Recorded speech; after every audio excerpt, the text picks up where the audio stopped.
Ladies and Gersons, and yes, I know, but I say that for a particular reason. We've got here a Jim Reed Red Special, made in Italy, handmade in Italy, in fact, out of really fabulous quality materials. And yes, in the way that Gerson was an Italian company that used to knock off Les Pauls and whatever back in the 70s, here we've got another Italian company. Jim, there's so little information. Anyway, look, let's have a listen and I'll tell you what I can. Okay, here we go.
Pickups, and yes, we will do a distorted sound first.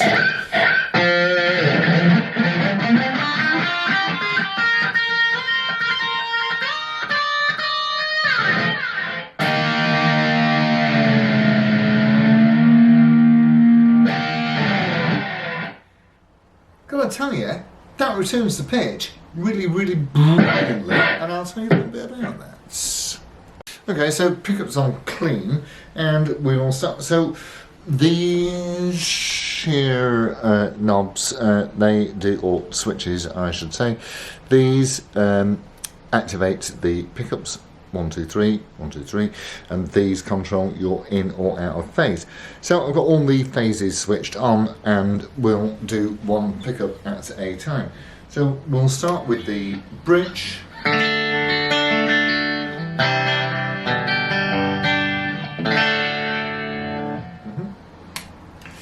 Onto the centre.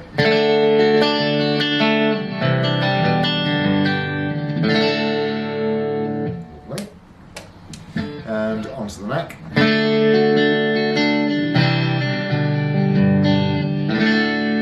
And then, so I'm going to put them all on now.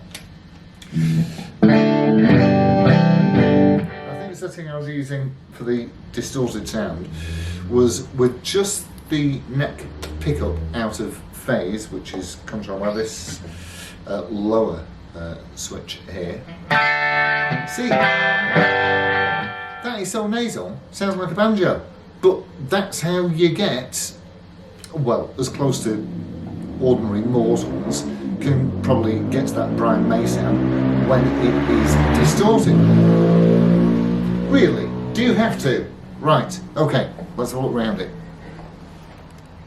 So, as much history as I can possibly give you, and that is, well, so these are made in Italy from really nice stuff, and they do make, actually they make a guitar called a Breitling replica, and yet when you click on the Breitling link on their website, it takes you to, as one might naturally assume, Breitling watches. So the website's a little bit confusing, and there's not an awful lot of information. But what it does tell you on the homepage, weirdly enough, is that this is featured as a sample guitar. So as far as I can make out, this is the only one. And this, let me tell you, is absolutely astonishing.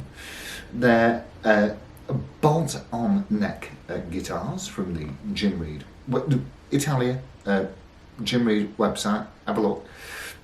they are not expensive. The bolt-on necks come in probably around the £400 mark, and they do some neck-through ones like that Breitling replica, apparently, that I told you about, comes in at just around the £500 mark for a through neck construction.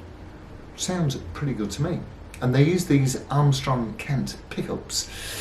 So let's have a look from stem to stem. First of all, let me unplug it. It's going to make a noise if I do, will it? Just me. Hang on, I'll turn the amp off.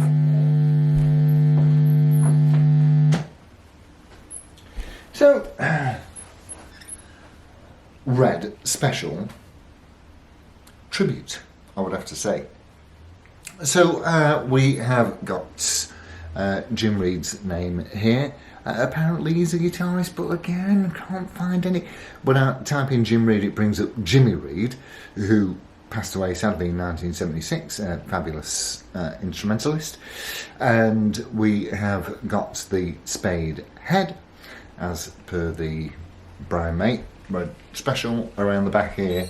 We've got some, did that 14 to 1, because I counted the winds like you do, well, like I do anyway. No, there's no serial number or any giveaways. You'll see some photos back here about the pickup, so there might be a little bit of information on there. Certainly a rosewood fingerboard with, they're abalone, 24 frets as per. Mr. Mays, we've got I am going to have a punt at mahogany neck, certainly. And now it does say, as you can see here, just say Burns Trisonic, made by Armstrong Kent. No, I don't know either. We have now reinstated the correct bridge, or the bridge at least that came with this guitar, and the vibrato unit. You've got the 6 switches, so the top ones do your pickup on or off, so you can have 1, 3, 2, or in whichever configuration that you like, and then the bottom switches do your in and out of phase. 1 tone, 1 volume, and oh yes, and the vibrato unit does in fact, underneath here, does have a valve spring type thing, that just a single one, not 2 like that Gilm did, and it operates in a slightly different way, but all the same, it's superb. At least certainly now it is that I've taken the slack out of it, which is so easily adjustable just by that 1 screw there. That's all. That's all you need, so you can set your amount of wobbliness at will with a single screwdriver there, no other mucking about.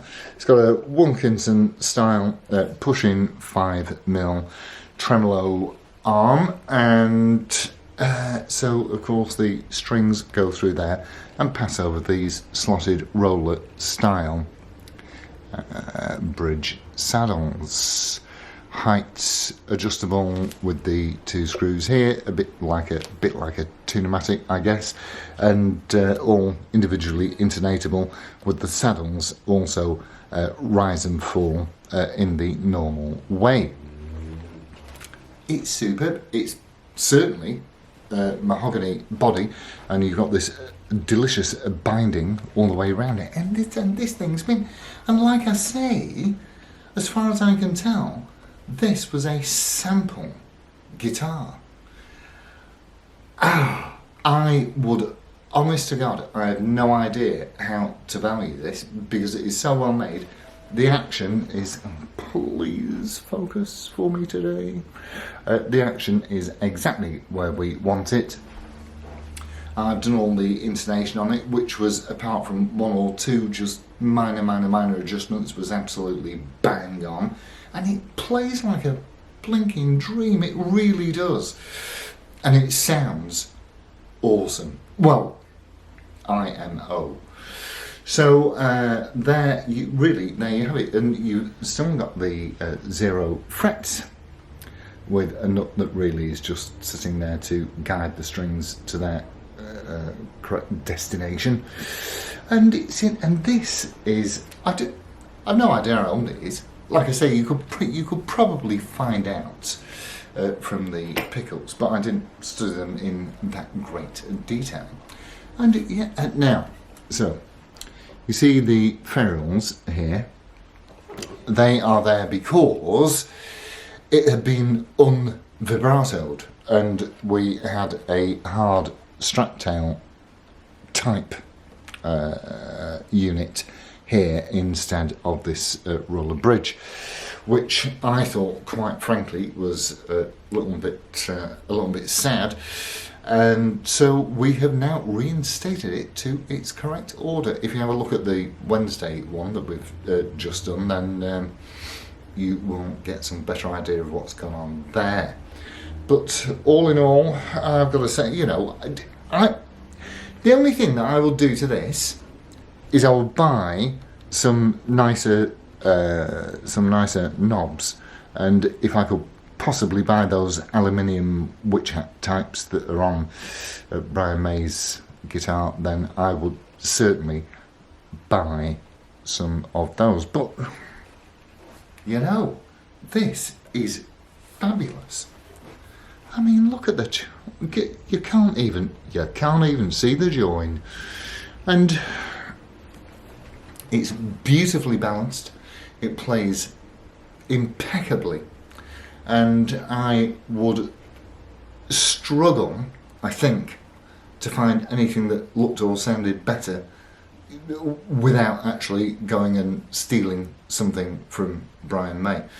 So yeah, so that's like, and I know I've said it twice, I'm gonna say it again. This was a one-off sample. So how my mate got on with this as a one-off, really, I find quite astonishing, and lucky him, because he's got himself a work of art here. And with that, I shall bid you all a fond farewell. So thanks ever so much for tuning in, and I shall see you on Wednesday. Adios amigos. Ta-ra.